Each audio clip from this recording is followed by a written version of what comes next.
원래 이것이 정상이었다라는 제목으로 함께 말씀을 나누도록 하겠습니다. 요즘 사람들이 가장 많이 하는 이야기 중에 하나가 New Normal이라고 하잖아요. 그렇죠? 우리말로도 그냥 New Normal이라는 용어가 생겼던데 이것은 비정상적이었던 것이 코비드로 인해서 정상적인 것으로 되어버린 상황을 말합니다. 그래서 우리가 지금 이렇게 서로 볼 수도 없고 악수도 할 수 없고 포옹도 할 수 없는 그런 상황에 있지만 이것이 그전 같으면 비정상적이었는데 이제 한 달이 넘고 얼마나 갈지 모르니까 새로운 정상이 되어버린 거죠. 근데 또한 사람들은 무슨 말을 하냐면 이 재난이 끝난 이후에 우리의 삶이 어떨까라는 이야기도 동시에 하고 있습니다. 사람들이 뭐라고 말하나요? 어떤 것도 전과 같지 않을 것이다. 이 말은 우리가 코비드가 끝나고 정상적인 삶으로 다시 돌아가도 모든 것이 이 코비드가 있기 전과는 다를 것이다 라는 이야기입니다. 얼마 후면 어쩌면 스포츠 게임도 시작할지 모르겠어요. 근데 관중이 없이 스포츠를 진행해야 될 것이고 뭐 재즈 페스티벌 이런 페스티벌도 하겠죠. 그러나 역시 사람이 없는 빈 공간 속에서 이런 것들을 진행할 것입니다. 하나씩 이렇게 소셜 디스턴스가 풀리지만 온전한 삶으로 돌아갈지는 우리가 사실 얼마나 걸릴지는 모르겠죠. 우리 교회도 위니펙 한인교회도 이 뉴 노멀을 경험하고 있어요. 이제 한 6주쯤 됐나요? 그렇죠? 익숙해지죠. 그래서 이렇게 물론 마음속에 답답하고 보고 싶고 그리운 것이 있지만 이렇게 줌을 통해서 만나는 것이 어느덧 익숙해지고 익숙해지지 않더라도 새로운 이 노멀이 되어버린 거죠. 가상 공간에서 만나는 가상 공간의 예배가 새로운 노멀이 되어버렸습니다. 사실 저는 개인적으로 이번 주 정도면 끝나고 5월 첫 주면 우리가 교회 예배당에 모여서 함께 예배를 드릴 수 있지 않을까 생각을 했는데 아직은 좀 이른 것 같습니다. 지금 여기저기 이야기를 들어보면 5월 말이나 돼야 될 것 같은 느낌이 들고요. 그러나 우리가 이것이 5월이 될지 6월이 될지 언제인지 모르지만 어쨌든 돌아가지 않겠습니까? 그렇죠? 돌아가야 되고 교회로 돌아갈 텐데 그래서 전처럼 교회에서 같이 모여서 서로 얼굴을 마주보면서 예배를 드릴 텐데 그렇다면 우리가 이렇게 교회로 돌아갔을 때 전과 같을까요? 아니면 뭔가 달라진 게 있을까요? 물론 우리가 정확히 알 수는 없어요. 그렇죠? 일단 그때 가봐야 알겠지만 한 가지 우리가 다시 교회로 돌아가기 전에 분명히 깨달아야 될 것이 있는데 그것이 뭐냐면 이제는 교회가 그 사명을 다하기 위해서는 변해야 된다는 것입니다. 이 코비드 이전의 교회의 모습으로는 더 이상 교회의 사명을 감당할 수 없는 상황이 올 수 있다는 것이죠. 그래서 코비드 19은 교회에게 변화의 시점으로 다가와야 되고 우리가 그것을 그렇게 받아들여야 될 것입니다. 제가 몇 주 전에 설교할 때 이 코비드 19이 뭐라 그랬죠? 우리가 마지막 시대에 일어날 재난의 예고편이라고 했습니다. 그 말은 앞으로도 이런 일들이 계속해서 일어날 것이라는 것이죠. 그래서 이미 여러 나라의 이 의료 전문가들은 이 코비드 19이 어쩌면 올 겨울에 다시 올 수도 있다라는 말을 조심스럽게 하고 있습니다. 이 말은 전통적이고 일반적인 교회들은 이 마지막 시대에 살아남을 수 없다라는 사실을 알려주는 것이죠. 근데 사실은 교회뿐만이 아닙니다. 정부도 그렇고 학교도 그렇고 사업도 그렇고 모든 것이 이러한 마지막 시대의 재난에 맞춰서 바꿔지지 않는다면 결국은 살아남을 수 없죠. 이미 살아남지 못하고 사라진 것들이 많이 있습니다. 그렇다면 교회로서 우리는 어떻게 변해야 될까요? 토니 모건이라는 사람이 있는데 이 사람은 그 언스톱 그룹이라는 그러니까 온라인 미니스트리 코스를 이렇게 다루는 그런 그룹의 이제 파운더고 그 전략가인데 그 사람이 적어도 7가지 교회가 코비드로 인해서 7가지 정도 이게 변하지 않으면 살아남을 수 없다라는 것을 이야기했습니다. 그래서 간단하게 말하면 첫째로 교회가 아날로그였다면 디지털로 바뀌어야 되고, 가르치는 일에서 준비를 갖춰주는 일로, 그래서 교인들이 스스로 살아남을 수 있도록 그 훈련시키는 일로 바뀌어야 될 것이고, 모이는 것에서 서로 연결하는 것으로, 글로벌에서 지역사회로, 과도한 지출에서 나눔으로, 복잡함에서 단순함으로, 출석생 수를 세는 것에서 관계를 맺는 것으로, 이렇게 7가지를 예를 들었습니다. 이 사람이 말한 거에 대부분 다 동의를 합니다. 여러분 혹시 그 글을 자세히 읽고 싶으시면 저한테 문자를 주시면 제가 링크를 보내도록 하겠습니다. 근데 제가 이번 주 설교를 준비하면서 하나님께 기도할 때 우리는 지금 코비드 이 뉴 노멀에 대해서 이야기하고 있는데 제가 기도할 때 성령께서는 저에게 그것보다 더 원초적인 정상, 그러니까 오리지널 노멀에 대해서 하나님, 우리는 오리지널 노멀로 돌아가야 된다 라는 것을 제 마음속에 생각으로 주셨어요. 그래서 제가 몇 가지 질문들을 한번 던져볼게요. 우리가 코비드-19 전에 경험했던 그리스인의 삶, 여러분이 살았던 그리스도의 삶이 성경적으로 비춰봤을 때 우리는 지금 그것을 정상이라고 생각하고 돌아가려고 하는데 성경으로 비춰봤을 때 그 삶이 정말로 성서적이었을까요? 질문 이해가 되셨나요? 한번 고개를 끄덕여 보세요. 이해가 되셨으면. 우리가 코비드 전에 살던 그리스도의 삶이 성경으로 비춰봤을 때 정상적인 삶이었을까요? 아니면 성경으로 비춰봤을 때 비정상적이었을까요? 교회 역사를 이렇게 돌아보면 예수님께서 말씀하신 원초적인 정상, 그리스도인은 이렇게 살아야 된다는 그 원초적인 것이 변해서, 이 교회 역사가 흐르면서 변해서 비정상적인 것이 됐는데 오늘날 우리가 그것을 인식하지 못하고 그 비정상적인 그리스도인의 삶을 정상적인 것처럼 생각하고 살았을 가능성이 있을까요?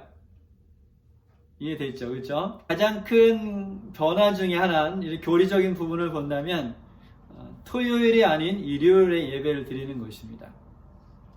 많은 사람들이 일요일 날 예배를 드리고 있죠. 그러나 성서적으로 봤을 때 이것이 정상이에요? 비정상이에요? 비정상이죠. 그런데 이 비정상적인 것을 정상적인 것으로 생각하고 사는 사람들이 그리스도인들이 많이 있습니다. 또한 영원히 불타는 지옥이 있다고 믿는 그리스도인들이 많죠. 그런데 성경으로 비춰봤을 때 그것이 정상이에요? 비정상이에요? 역시 비정상이죠. 그러나 많은 사람들이 그것을 정상처럼 믿고 있습니다. 그렇다면 사실 이것뿐만 아니라 교리적인 부분에 있어서 비정상적인 것을 정상적인 것으로 믿고 있는 사람들이 많이 있죠. 그런데 이런 교리적인 것을 넘어서 그리스도인의 정체성에서는 어떤 비정상적인 것들이 우리 삶 속에 들어왔을까요? 오늘날 우리가 그리스도의 가르침을 따라서 살고 있잖아요. 그런데 우리가 예수님을 따라가는 방식이 초대교회 그리스도인들이 예수님을 따라갔던 방식하고 같은가요? 다른가요? 그것이 다르다면 우리가 하고 있는 정상이라고 생각하는 그리스도인의 삶이 결국은 비정상적인 그리스도인의 삶일 수 있다는 것이죠. 그래서 제가 웹스터 사전을 봤어요. 웹스터 사전에서 크리스찬을 찾아봤습니다. 그 정의가 어떻게 되어 있는지. 근데 흥미롭게 크리스찬을 세 종류로 이야기하고 있어요. 웹스터 사전에서. 첫 번째는 그리스도 종교를 믿는 사람, 두 번째는 그리스도 종교에 대한 믿음을 표현하는 사람, 세 번째는 그리스도의 진정한 제자. 그래서 이 웹스터에 의하면 적어도 몇 종류의 그리스도인들이 있는 거예요? 세 종류의 그리스도인들이 존재하는 거죠.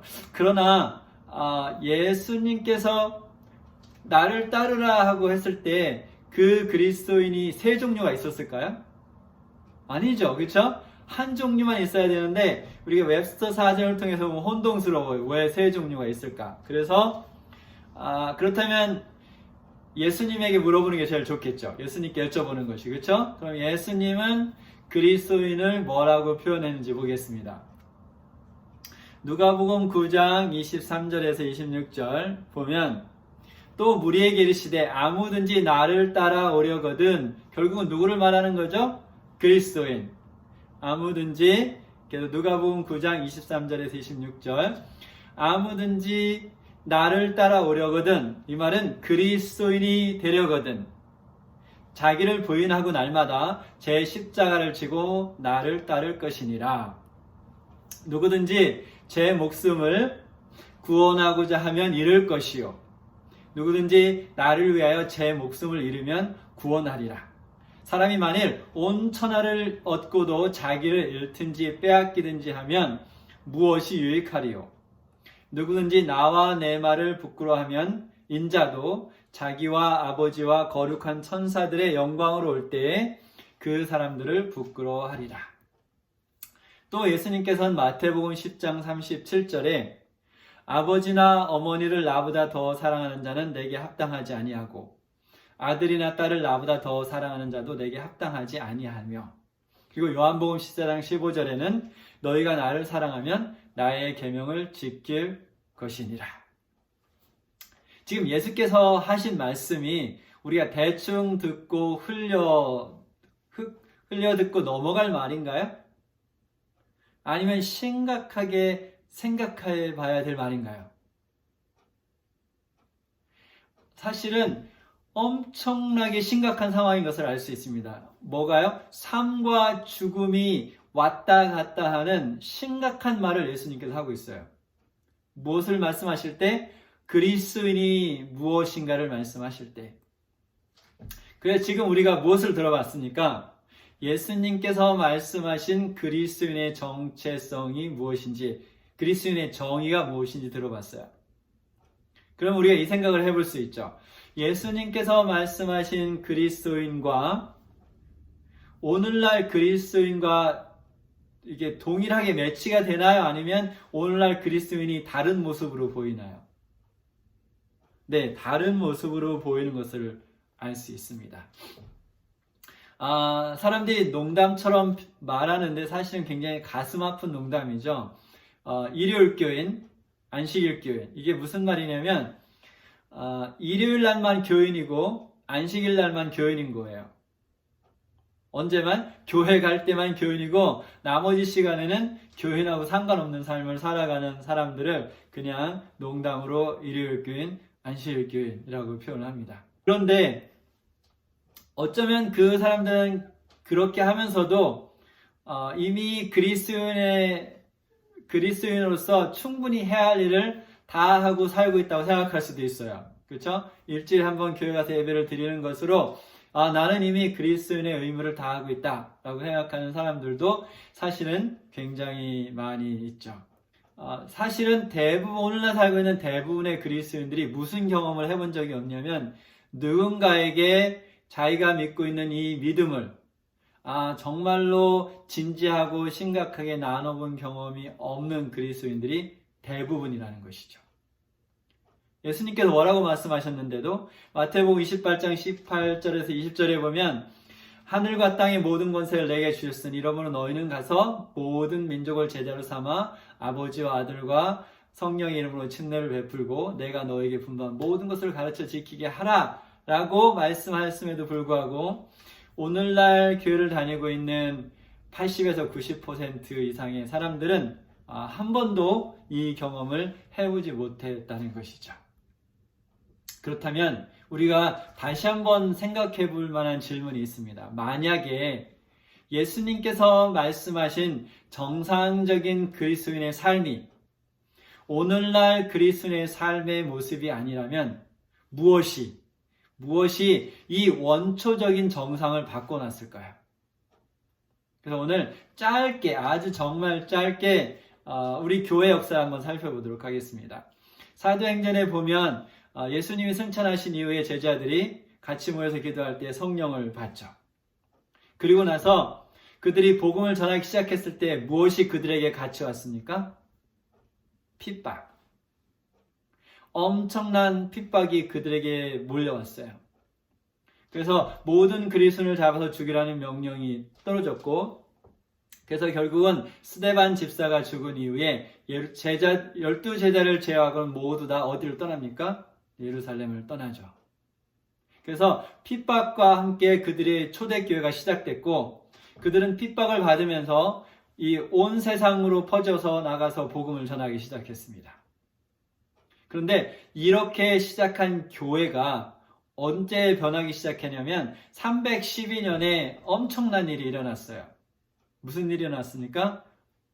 로마의 황제 콘스탄틴 황제가 그리스도인이 된 것이죠. 이러면서 이 나사렛의 그 작은 당, 작은 그 모임이었던 이 기독교가 어떻게 됐습니까? 이젠 로마의 국교가 됐고 가장 유명하고 명성 있고 파워 있는 종교가 됐어요. 좋은 일이죠. 그렇죠? 좋은 일인데 그때부터 무슨 일이 벌어지냐면 이 교회의 모든 것이 무엇의 표준을 따라갑니까? 로마 황제와 로마의 귀족들의 표준에 맞춰서 교회가 변화하기 시작했습니다. 그래서 이렇게 변하기 전에는 교회라는 곳이 없었어요. 다 가정교회였죠. 그런데 그들이 이제 로마의 국교로 되면서 성전을 짓고 그곳을 책임지는 사람을 파견했어요. 그것이 오늘날 교회의 목사의 모습을 갖춘 것이죠. 그 로마 황제가 기독교로 개종한 이후부터 교회의 모습이 그렇게 달라지기 시작한 것입니다. 근데 이것은 역사의 그냥 한 부분인 거죠. 그렇죠?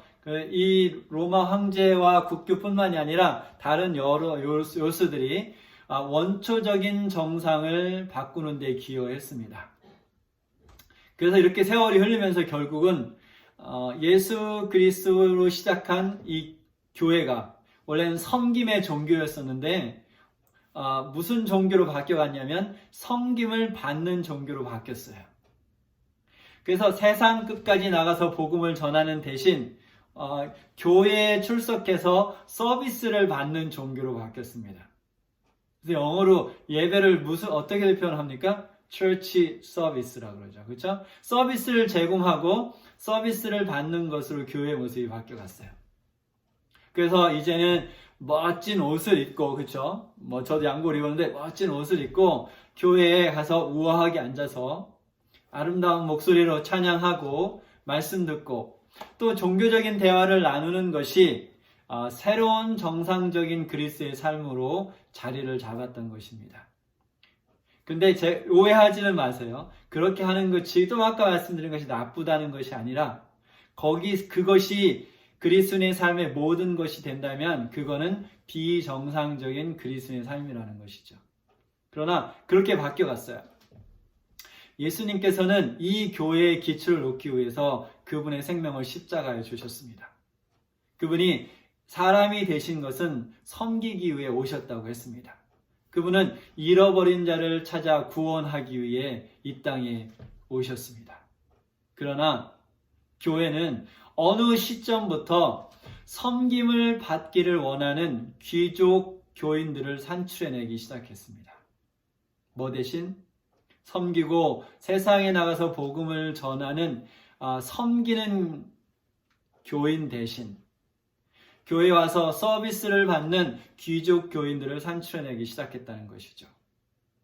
이 비정상적인 것이 세월을 흐르면서 오늘날에는 New Normal, 새로운 정상이 되어버렸고 더 이상 아무도 이러한 기독교인의 삶에 질문을 던지지 않게 된 것입니다. 그렇다면 이 코비드-19는 우리에게 무엇을 가르치고 있습니까? 이제 이 코비드-19는 우리에게 사실은 경고의 메시지를 주고 있는 것입니다. 여러분, 다시 한번 역사로 되돌아가면, 고대 이스라엘이 멸망하기 전에, 하나님께서 예레미야를 통해서 경고의 사인을 주셨어요. 그래서 예레미야 6장 2절에 보면, 아름답고 우아한 시온의 딸을 내가 멸절하리니. 무슨 말인가요? 예루살렘이 멸망할 것을 예언했던 것입니다. 이 예언을 들은 사람들이 어떻게 했냐면, 예레미야 6장 같은 장 14절에 보면, 그들이 내 백성의 상처를 가볍게 여기면서 말하기를 평강하다 평강하다 하나 평강이 없도다. 이해가 되셨나요? 이미 예레미야를 통해서 예루살렘이 멸망할 것이다. 그러나 그 당시에 정치, 종교 지도자들과 사람들은 자기 스스로를 속이고 있었어요. 그래서 평강이 없어요. 평화가 없고 전쟁이 올 것인데 다 뭐라고 이야기하고 있었습니까? 평화요, 평화요, 평강이다, 평강이다. 그러나 결론은 어떻게 됐나요? 예레미야가 예언한 대로 예루살렘이 완전히 멸망됐죠. 하나님께서 이 아름다운 지구, 이 지구가 멸망되기 전에 우리에게 예레미야를 통해서 경고의 사인을 보여주셨던 것처럼 여러 가지 징조들을 통해서 우리에게 경고의 사인을 보내주실 것입니다. 이 경고의 사인을 보내주실 때 원초적인 정상, 예수님께서 나를 따르라고 말씀하셨을 때 말씀하신 그 그리스도의 삶으로 돌아가는 사람들만 이 마지막 시대를 견딜 수 있어요. 현재의 비정상적인 정상 속에서 살고 있는 그리스도인들은 마지막 때를 견딜 힘을 얻을 수 없습니다. 요한계시록 14장 9절부터 10절에 보면 또 다른 천사 곧 셋째가 그 뒤를 따라 큰 음성으로 이르되 만일 누구든지 짐승과 그의 우상에 경배하고 이마에나 손에 표를 받으면 그도 하나님의 진노의 포도주를 마시리니 그 진노의 잔에 섞인 것이 없이 부은 포도주라. 거룩한 천사들 앞과 어린 양 앞에서 불과 유황으로 고난을 받으리니 이 고난의 연기가 세세토록 올라가리로다. 짐승과 그의 우상에 경배하고 그의 이름의 표를 받는 자는 누구든지 밤낮 쉼을 얻지 못하리라 하더라. 요한계시록 14장 9절부터 11절에 이 셋째 천사의 경고는 뭐냐면 결국 그 짐승의 표를 받고 짐승에 경배하는 자는 무엇을 경험할 거라는 것이죠? 둘째, 사망을 경험할 것이라는 것입니다. 그렇다면 하나님께서 우리에게 이렇게 경고할 때 사탄도 역시 우리에게 경고를 합니다. 들어보셨나요? 사탄의 경고를? 요한계시록 13장 16절 17절에 보면 그가 모든 자, 곧 작은 자나 큰 자나 부자나 가난한 자나 자유인이나 종들에게 그 오른손에나 이마에 표를 받게 하고 누구든지 이 표를 가진 자 외에는 매매를 못하게 하니 이 표는 곧 짐승의 이름이나 그 이름의 수라. 무슨 경고인가요? 마지막 때에 짐승의 표를 받지 않고 짐승에게 경배하지 않으면 무슨 일이 있을 것이다? 굶어 죽는 일이 있을 것이다. 결국은 핍박받고 살 수 없을 것이다라는 것이죠.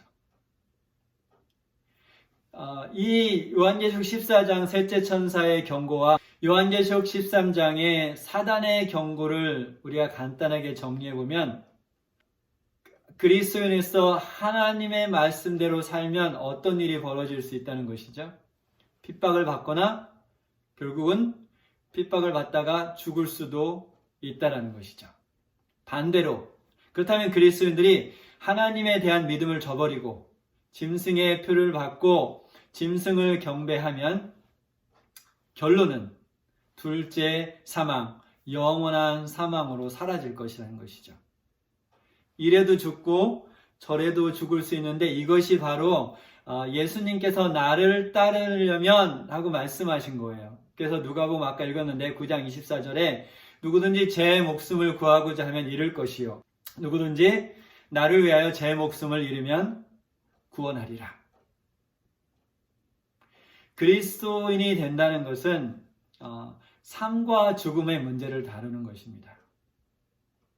일주일에 한 번씩 교회 가서 예배드리고 헌금하고 기도하고 오는 것이 아니라 삶과 죽음에 관한 문제라는 것이죠. 코비드가 오면서 사실 위니펙에는 또 다른 경고가 있었어요. 여러분 들어보셨나요? 이 레드리버 홍수 경고가 있었죠. 들어보셨어요? 네, 그래서 여러분 중에도 받은 분들이 계실지 모르겠지만 시에서 경고의 편지를 보냈습니다. 그 레드리버가 물수위가 올라가고 홍수가 있을 수 있으니 그 시에서 주는 그 모래주머니를 받으라고 하는 그런 편지를 받으신 분들이 있을 수도 있어요. 그런데 다행히도 그 홍수가 없이 지나갔습니다. 만약에 홍수까지 있었다면 위니펙에서 사는 삶이 많이 힘들었겠죠. 다행히 홍수는 없이 지나갔는데 만약에 그 홍수가 경고가 아니라 현실로 다가왔다고 한번 생각해 봅시다. 그리고 경고의 그 편지를 받았던 사람들이 그 경고를 무시하고 모래주머니를 받아가지 않고 모래주머니를 집 둘레에 쌓지 않았다면 어떤 일이 벌어질까요? 집이 홍수가 나서 집의 물건들이 못 쓰게 되겠죠. 예수님께서 다시 오시기 전에 왜 재림의 징조를 주셨냐면 우리가 그 징조들을 보고 깨어나라는 것이죠. 깨어나서 상황을 인식하고 예수님께서 말씀하신 그 원초적인 정상으로 돌아가라고 우리에게 경고의 메시지를 보내는 것입니다. 이제 우리는 어느 시대에 살고 있냐면 더 이상 깨어남을 미룰 수 없는 시대에 살고 있습니다. 이제는 정말로 우리의 주님과 우리와의 관계를 돌아보고 진정한 사랑의 관계를 회복해야만 이 마지막 시대를 살아남아갈 수 있는 것입니다. 코비드-19 이것이 끝난 다음에 그 전의 모습으로 돌아갈 계획을 세우지 마시기 바랍니다. 그 전에 우리가 정상이라고 생각했던 그 정상으로 돌아가려고 생각하지 마시기 바랍니다. 대신에 예수님께서 말씀하신 그 본질로 돌아가시기 바랍니다. 주님을 따르는 것이 어떠한 것인지 말씀하신 그 원초적인 정상으로 돌아가시기 바랍니다. 예수님께서는 우리에게 모든 것을 주셨습니다. 그리고 그분께서 우리를 부르실 때 우리 삶의 전부를 드리길 원합니다. 우리 모두 예수님의 부르심에 응하는 삶으로 돌아가서 온 세상에 복음을 전할 수 있도록 하나님께서 우리 모두에게 자비를 베풀어 주시고 그 능력과 그 믿음을 주시기를 간절히 바라면서 말씀을 마치겠습니다. 아멘.